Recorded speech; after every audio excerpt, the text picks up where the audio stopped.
Would you look at that? I have finally had a black and gray Batman that scales better than Hush, just to go with my Justice League. Now let's take a look at this figure to see if it's Crimson approved.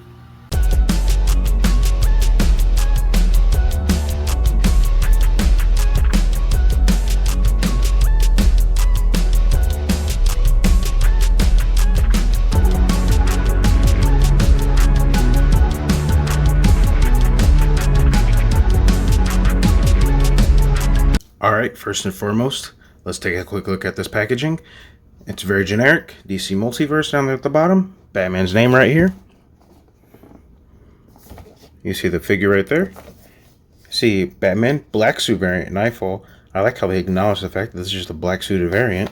This side, well, upside down, Batman, QR code if you want to scan it. There's the barcode, just in case you're looking for it.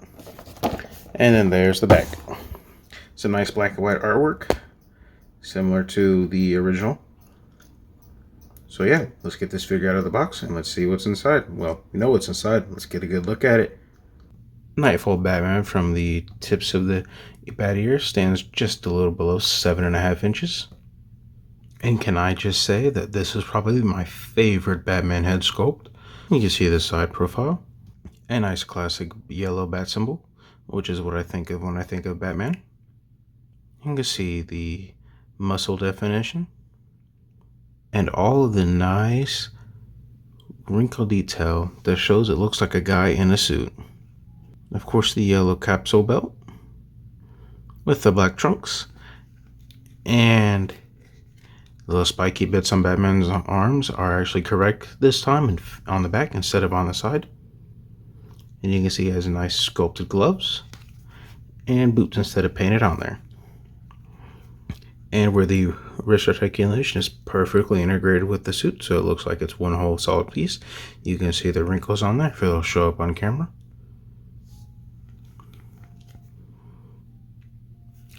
And the back, same thing.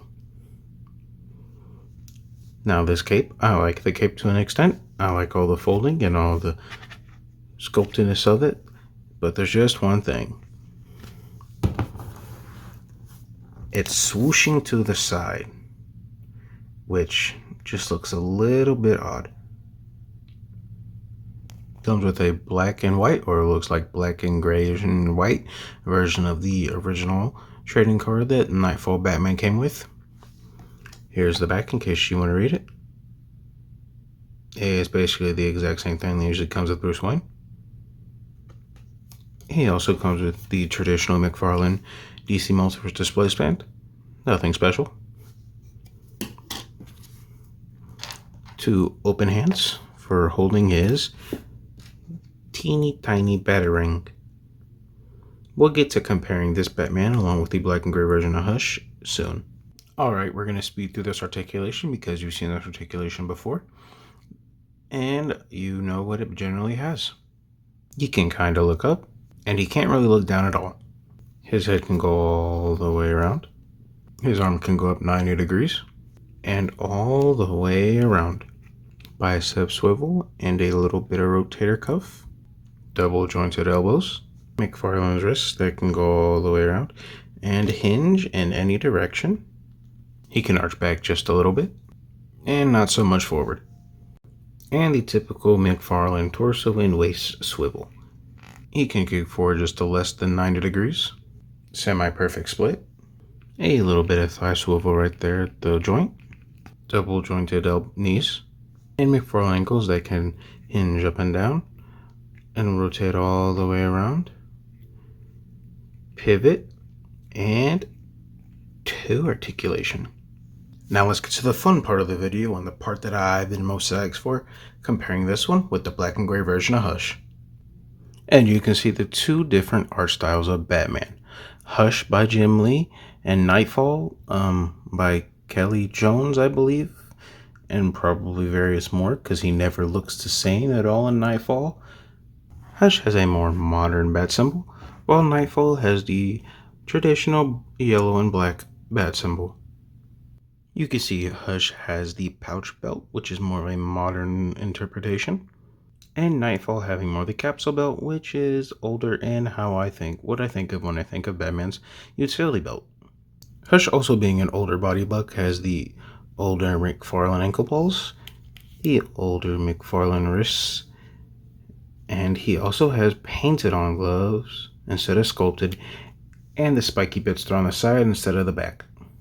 And taking a look at the two head sculpts, these could totally pass as being the same person, just in different stages of life, as Knightfall being the more younger, and Hush being an older, more muscular Batman. And exactly I thought. Hush is just about 8 inches tall, which is 6 taller than Knightfall. Now let's move on to other comparisons for Knightfall Batman. For the only members of the Justice League that I have, here is Green Lantern and Aquaman. For some members of the Bat family, even though he wasn't Robin at the time, here is Infinite Frontier Janky Legs Robin, DC vs. Vampires Robin, Suit of Sorrows Azrael. And can I just say, this scaling is perfect. You'll see with the Batman Azrael armor from Knight's End how perfect Knightfall scales. And this scale is perfect. Azrael and Batman are about the same height at about 6'2", with Azrael being weighing just a little bit more.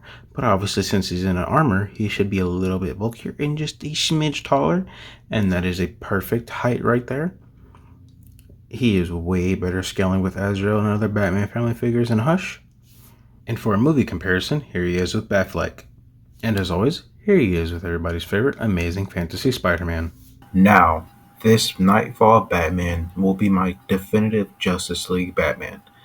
I usually prefer black and gray Batman because of the Batman animated series. So with all that being said, this one will go on my Justice League collection. However, between this one and Hush scales better for a Bat family collection. Now, I have some ideas of taking the Hush body and the Three Jokers body and trying to combine them to see what I can come up with. But we'll see what that looks like in the end.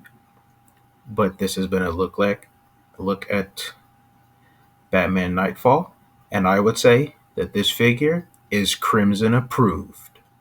If you like this video, make sure you like, comment, subscribe, and share. Check out my other videos. I do toy hunts and toy reviews. But as always, folks, toy life, best life. Have an amazing day. Crimson out.